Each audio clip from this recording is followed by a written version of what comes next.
shadows grow thin. Shapes of strength in the fight within. Rhythms pounding like the earth's heartbeat. Warriors rise where the worlds compete. Step by step, your legends near. Every kick breaks through the fear. Wisdom flows in the sweat you gain. Buddha cast calls, ignite the flame.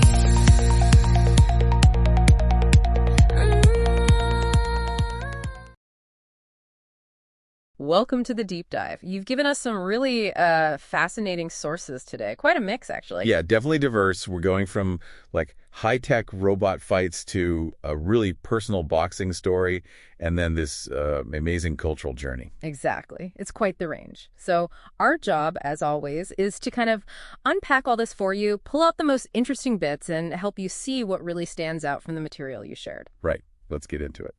Okay, so first up, robots. Your sources mentioned this new thing starting up in Hangzhou, China. That's right. A company called Unitree Robotics, they just launched this live stream tournament. Mecha Fight Series, they're calling it? Mecha Fight Series. Okay, and the competitors, humanoid robots. Wow. And it was billed as boxing, the source says, but the action, maybe not quite standard boxing. Yeah, that detail stood out. It seemed more like kickboxing rules were actually being used. There's even a mention of one robot getting dropped by a knee to the body. Definitely not Queensberry rules. Huh. Okay, but here's the really interesting part you flagged from the source. These weren't like autonomous AI fighters. No, exactly. That's crucial. They were human-controlled. Remotely. Ah, okay. So, less Rise of the Machines, more sophisticated remote control cars with punches. Kind of, yeah.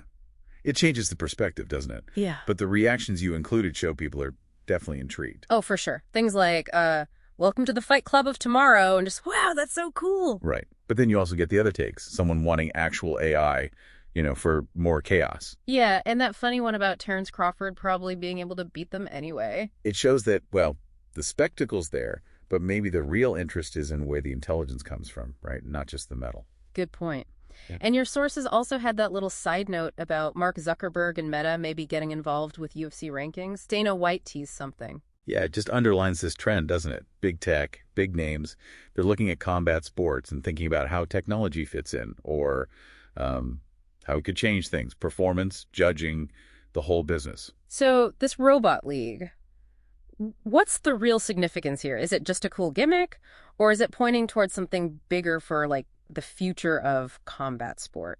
Well, right now with the remote control aspect, it definitely feels more like a novelty, a spectacle. Okay. But it shows there's an appetite for watching physical competition that goes beyond human limits.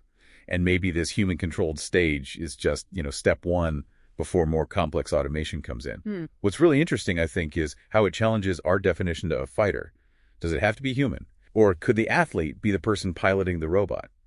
That shifts skill from purely physical to, like, technical mastery. That distinction, the pilot versus the autonomous fighter, that feels key based on the source. A different kind of skill. Exactly. That's a big takeaway here. Okay, fascinating stuff. Let's completely change direction now. From engineered fighting to a very, very human story. Yeah, a difficult one. Your sources bring us the story of George O'Connor. She was a 25-year-old professional boxer from the UK. And the source confirms the very sad news of her recent passing. Her promotion company, BOXXER, called her a true warrior inside and outside the ring, which really seems fitting. It does, and that fight outside the ring. She shared it very publicly, a cancer diagnosis back in January 2025. Yes, but what makes her story so powerful and frankly so hard to read is what she said about getting that diagnosis. Yeah. She felt doctors had. Well, she used the word gaslit, didn't take her seriously for 17 weeks. 17 weeks, starting the previous October, and she described being in constant pain, knowing deep down something was seriously wrong. Plus, she had known risk factors, right? Colitis and PSC. Yeah, chronic conditions that increase cancer risk. She knew this. And yet her words in the source are just devastating. Not one doctor took me seriously. She said they dismissed her, told her it was nothing, made her feel like she was overreacting. They refused to scan me. They refused to investigate. They refused to listen. It's just incredibly stark. To feel that way when you know your own body. It's awful. And the source adds more context, too, more struggles. She'd had a miscarriage earlier in the year. Yet she kept fighting. Mm. And then, just shortly before she passed, she married the love of my life, as she put it, on May 9th. Her husband had even quit his job to care for her. Such resilience mixed with such tragedy. Her bravery in sharing all this while going through it, it's immense. Beyond just being a sad story, it's a powerful lesson, isn't it? About advocating for yourself in the medical system. Absolutely. What's the core message for someone listening based on this? I think her courage really highlights the human cost when patients feel unheard.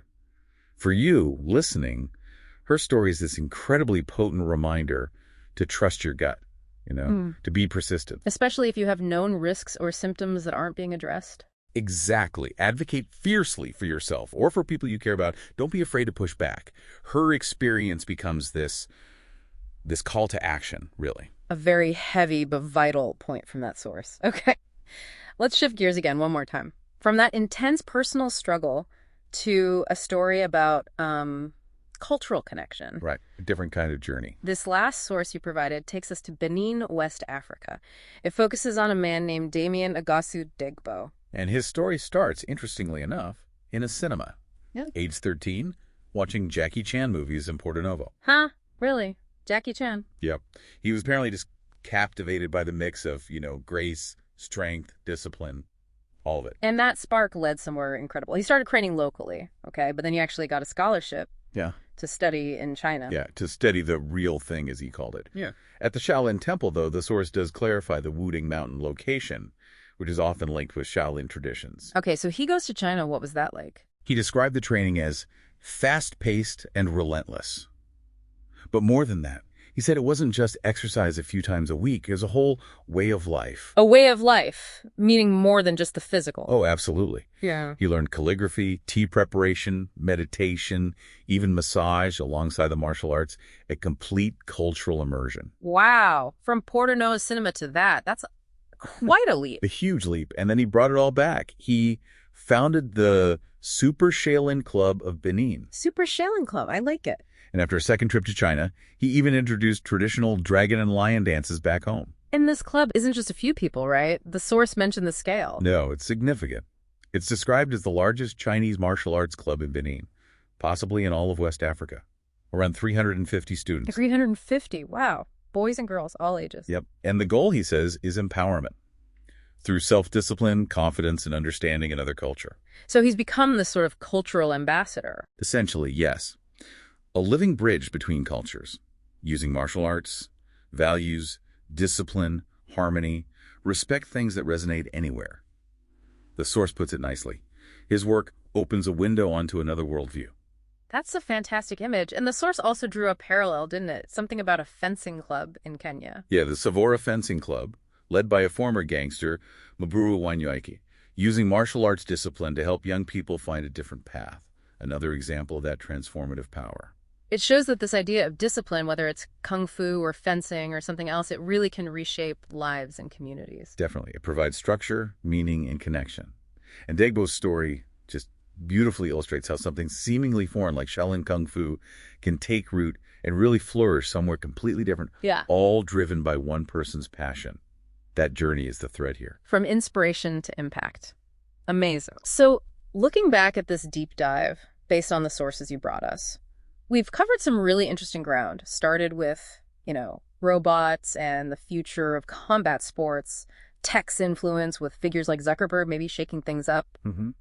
Then we moved into that incredibly moving and important story of George O'Connor, her bravery, her struggle, and that urgent message about patient advocacy. Right. And we finished with Damien Agasu Degbo in Benin, seeing how passion for something like Kung Fu can literally cross continents and build bridges, fostering discipline and understanding. It's quite a collection. Pulled from your sources, it gives this really varied snapshot, doesn't it? Innovation, vulnerability, human spirit, cultural exchange.